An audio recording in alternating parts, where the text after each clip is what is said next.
You already know why you're stuck. You've known for months, maybe years. But you keep pretending you don't, because admitting it means you have to change. And change is terrifying. The Stoics had a saying, "We suffer more in imagination than in reality." But here's the part they didn't sugarcoat.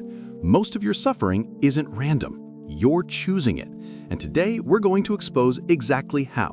Welcome to PsycheCraft, where we make ancient philosophy uncomfortably relevant to your modern life.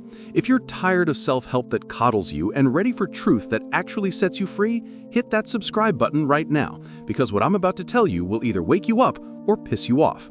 Today, we're breaking down 5 brutal reasons you're still stuck in the same place you were last year.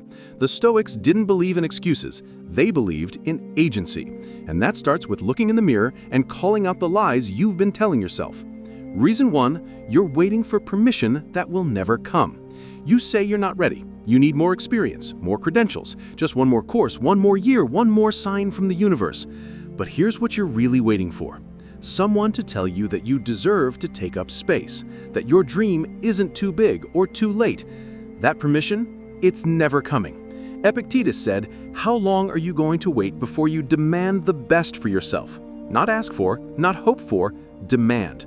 Waiting until you're ready is just procrastination wearing a responsible mask. You're not preparing, you're hiding. The Stoics understood you don't need to feel confident to act. You act, and then confidence follows. So ask yourself, what have you been waiting for permission to do? And who exactly do you think is going to give it to you? Reason 2, you're addicted to the story of your struggle. You say you want to move forward, but part of you needs to stay stuck because your struggle has become your identity. And if you let go of it, who are you? You're the person who had a difficult childhood, the betrayed one, the underdog, and those stories give you something: sympathy, justification, a reason why you're not where you want to be. Marcus Aurelius said, "You could be good today, but instead you choose tomorrow." Think about that. You could be good today, not healed, not perfect, but functional, moving forward. But you choose tomorrow, because tomorrow you still get to be the person with a valid excuse. Your past was real, your pain was real, but at some point you have to ask, am I healing from this, or am I using it? Are you processing your trauma or performing it? There's a difference between I went through something hard and I am someone who went through something hard. One is a fact, the other is an identity. The Stoics called this voluntary slavery. You're enslaving yourself to a narrative, and as long as that story is more important than your future, you will stay exactly where you are. If you woke up tomorrow fully healed with no excuses, what would you have to do that you're avoiding? Is staying broken easier? Reason 3, you're optimizing for comfort, not growth. You say you don't know what to do next. You're confused. You need clarity. But that's a lie. And you know it. You know exactly what you need to do. Have the difficult conversation, set the boundary, take the financial risk, stop the behavior destroying you. You don't lack information, you lack courage. And you pretend you're still figuring it out because figuring it out is comfortable. Doing it is not. Seneca practiced voluntary discomfort. He'd sleep on the floor, fast when he had feasts, wear rough clothing when he could afford silk. Why? Because comfort is a drug. The more you use it, the more you need it, and the less capable you become. He wrote, "Test yourself, see if the discomfort you're avoiding is actually as unbearable as you think it is. 9 times out of 10, it's not. You've just convinced yourself it is." Every time you say, "I don't know what to do," translate it, "I don't want to do what I know I should do." As long as you prioritize comfort over growth, you stay stuck, because growth requires discomfort. Always. You're not confused, you're just uncomfortable. And you've decided being comfortable and stuck is better than being uncomfortable and free. Reason 4, you're collecting advice instead of taking action. You've read the books, listened to the podcasts, taken the courses, you know all the strategies. And yet, nothing changes, because you're not solving your problem. You're avoiding feeling like you're not doing anything. So you consume content, take notes, plan research, and call that progress. It's not progress, it's procrastination disguised as productivity.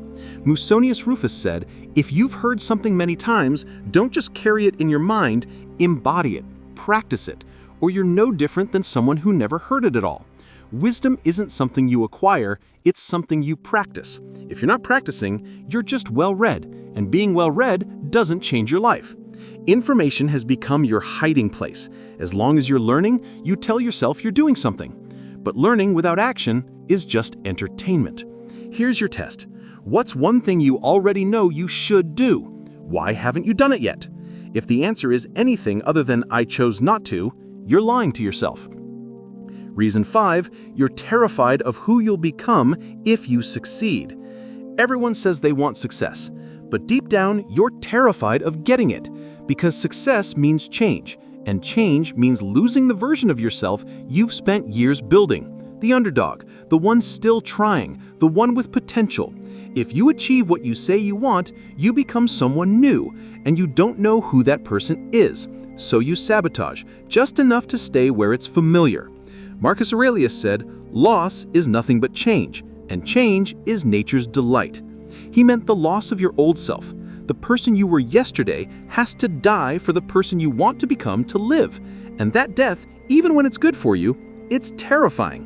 Most people would rather stay small and comfortable than become large and uncertain, because being uncertain about who you are is the scariest feeling there is. If you lose the weight, you're no longer the person trying to get healthy. If you succeed, you're no longer the underdog. If you heal, you're just responsible for your life. No more excuses. That's why people sabotage themselves right before success. The identity shift is too terrifying. You've spent so long being the person trying to make it that you don't know how to be the person who made it. And that fear keeps you stuck. So here's where we are. You're waiting for permission, addicted to your story, choosing comfort over courage, collecting wisdom instead of practicing it, and scared of who you'll become if you succeed. The Stoics would say, "Good, now you know. Now you can do something about it." Here's the truth. You are not your past, not your habits, not even your thoughts. You are what you choose, right now, in this moment. Epictetus said, "No one can stop you from living as you choose unless you give them that power." You're not stuck because the world is keeping you there. You're stuck because some part of you decided staying is safer than leaving. But the moment you stop waiting, stop performing your struggle, stop choosing comfort, stop hiding, that's when you become who you were always capable of being. The Stoics loved truth more than comfort, and the truth is, you already have everything you need to unstuck yourself. You're just choosing not to use it. You're not stuck, you're stalling. And the moment you admit that, you take your power back. If this hit you where it hurts, subscribe to PsycheCraft. We take ancient wisdom and make it uncomfortably relevant to your modern life. Just the truth you need to hear. Pick one of these 5 reasons, the one that hit hardest, and ask yourself, what's one thing I can do today to stop choosing this trap? Drop your answer in the comments. Change starts with honesty, and honesty starts now.